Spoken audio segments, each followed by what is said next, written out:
ভাই কি খবর, কেমন আছেন?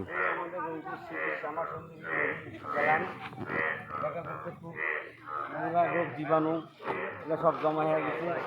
মানুষের ঘরে ঘরে নোংরা পানি ঢুকতেছে। দেখা যাচ্ছে কি এই নিয়ে রোগ বিধি মানুষের সৃষ্টি হচ্ছে। দেখা যাচ্ছে কি রংপুরের মেয়র এই জিনিসগুলো দেখতেছে না। আসলে এই জিনিসগুলো দেখে যদি ব্যবস্থা নিত তাহলে এই জায়গাটার পরিবর্তন হতো।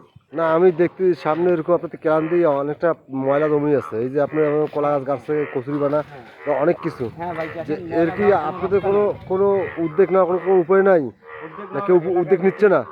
এলাকাভিত্তিক লোকজন বলে হ্যাঁ, সিটি শহরের মাঝে এরকম কিছু, কিন্তু এটা এখনো পর্যন্ত মেয়রাসই দেখে নাই।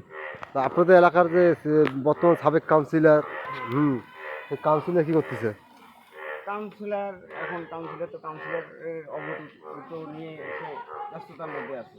তাই তাই তিনি কিছু করতে পারতেছে না। তাই দেখা যাচ্ছে কি এখন অনুভুক্ত আমরা, ঠিক আছে, আমরা ওই অবস্থায় আছি। তা যাই এখানে হোক, তো রংপুরের মেয়র যদি আসি এই ক্যালেন্ডার আমাদের দেখে তাহলে ভালো হবে। এখানে তো আপনার দেখা যাচ্ছে যে 1-1.5 ঘন্টা বৃষ্টি হইলে আপনাদের এই ক্যান সব ভাসে যাচ্ছে, যে পানিগুলো আপনাদের বাড়িতে ঢুকতেছে, তখন পরিস্থিতি কি দাঁড়ায়? পরিস্থিতি খুব খারাপ দাঁড়াচ্ছে। বাচ্চা কাচ্চা, অসুখ অসুখ হচ্ছে। বাচ্চা কাচ্চার অসুখ, বাচ্চা কাচ্চা পানিতে বেড়াইতে পারতেছে না।